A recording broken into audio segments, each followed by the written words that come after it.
All right.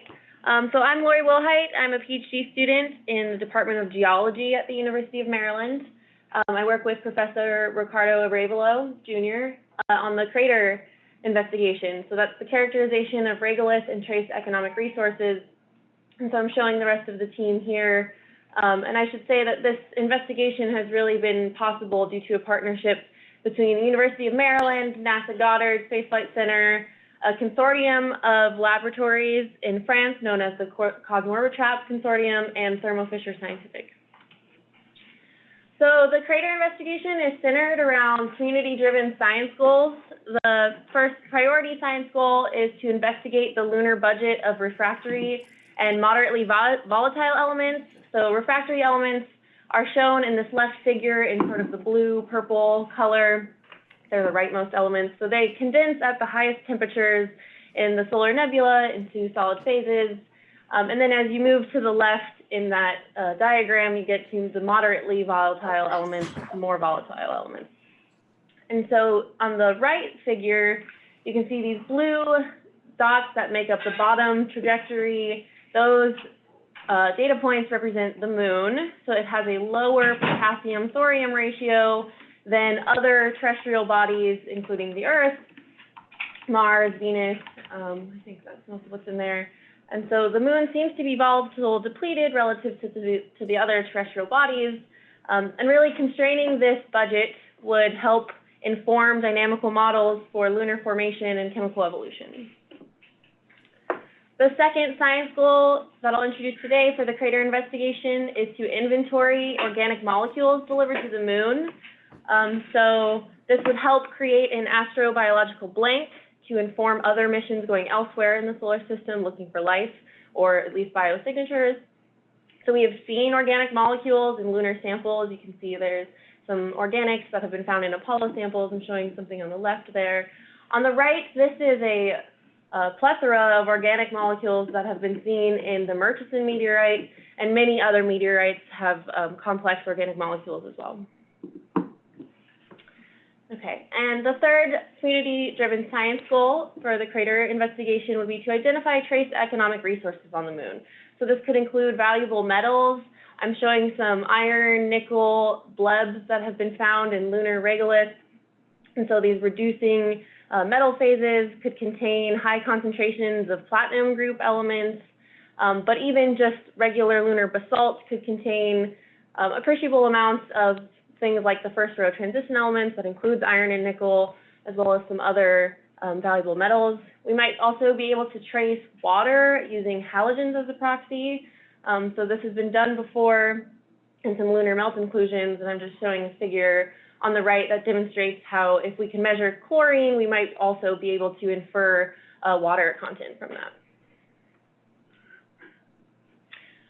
So crater meets the performance requirements that would be needed to meet these science goals. So if we think about what those performance requirements might be, we need access to elements with a wide range of volatilities, mass, and ionization energies. So we can meet that.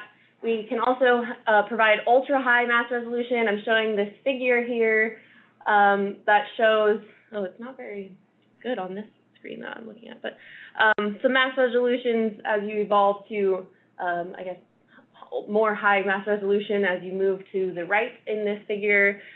So you can see that with a mass resolution of over 100,000, which crater can meet, you could separate these two peaks, which nominally have the same mass, but are a little bit different when you get down to the sub-ppm range. We can also provide sub-ppm mass accuracy, which will help determine the stoichiometric formulas for some of the organic molecules. We can provide high spatial resolution, so I'm showing just sort of a schematic representation here of a chemical map that we could make as we raster the laser, which has not been, I mean, that rastering capability would be brand new. So MoMA, if you're familiar with the Mars Organic Molecule Analyzer, that laser is stationary. So we would be state of the art in that respect. We're also low size, mass, and power, so we're about 8 kilograms and less than 50 watts at peak performance. So what is the crater instrument? It comprised of three main subsystems: a laser source, an ion inlet, and an orbit trap mass analyzer. And so I'll walk through what each of these subsystems does. And I should say that we've designed this instrument now for sort of a simple scenario where we don't require any sample handling or processing. But if we were coupled with other instruments that have sample handling or coring capabilities, we could really increase the science return as well. So the laser is a deep UV, that is 213 nanometer laser. It's a solid state neodymium chromium YAG laser with high energy. It's greater than 1 millijoule at 213. So that's more than 7 times greater energy than the MoMA laser, which I mentioned already in the previous slide. We have finer attenuation abilities as well, and we can raster this laser. And this wavelength couples really well with amorphous and optically transparent phases, which we will see on the moon, as well as aromatic molecules.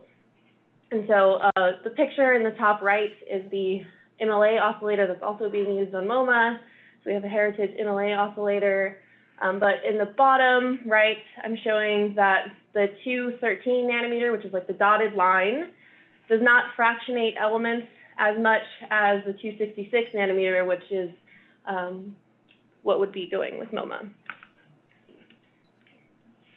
So the ion inlet system is comprised of several components. The first is the extractor, which will have a high voltage to attract the ions.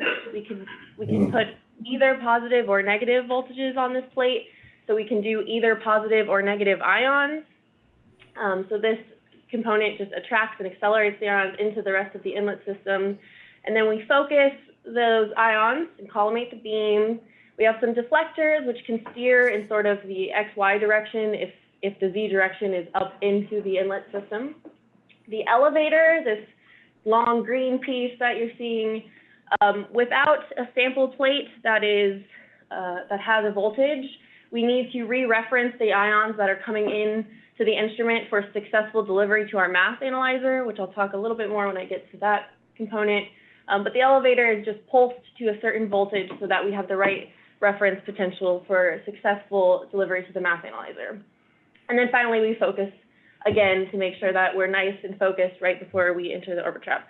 So I'll show this little illustration that shows kind of how this will work.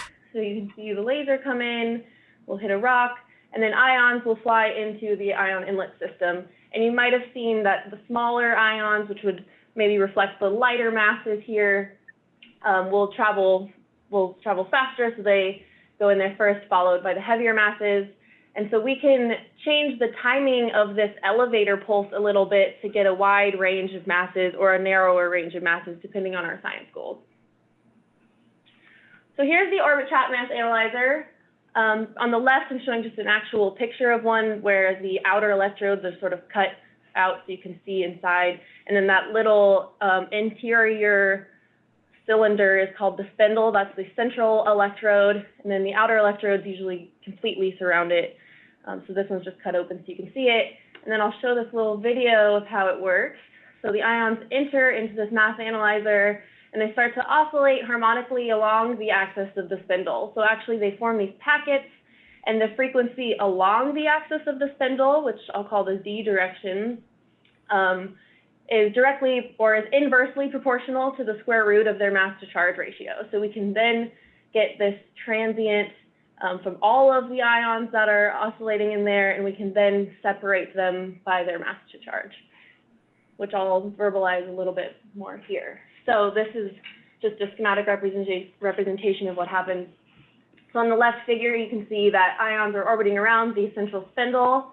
The grounded outer electrodes can sense those charged particles oscillating around, and their frequency will then be used to determine their mass to charge. So the original signal is a transient in the time domain, which I'm showing in the bottom left, and we use a fast Fourier transform to get the final mass spectrum. So where we are now with Crater, we have a prototype at LPC2E where some testing has begun with increasingly complex lunar analogs. So the right 3 figures show some examples of work that has been done to analyze organics as well as basalts and komatiites with amino acids, so we can really try to figure out what our mass accuracy is, and we've achieved sub-ppm mass accuracy as well as mass resolution that's above 100,000 already, full width half maximum. We now have a prototype at NASA Goddard as well. I'm showing in the bottom left a picture of that prototype with a couple team members there, and then a little zoom in of the inside of that prototype. And the little schematic right, or the little peak right to the right of that image is a cesium plus peak from a cesium iodide crystal where we've already achieved mass resolution over 100,000 with our prototype at NASA as well, at Goddard as well.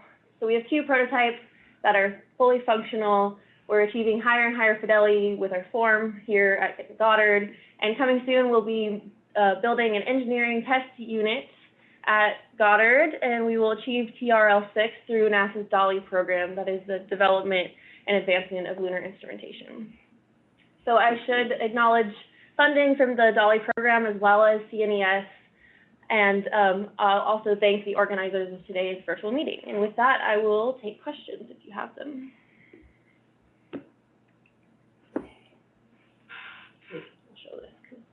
So Lori, there was a question at the beginning and then a response. So Tim asked how much thorium is required to become a viable ore, and Leslie's response was that it depends on the mineral structure and what the product would be that used the thorium. And I wanted to know if you had anything to kind of add into that discussion that was started in the chat box.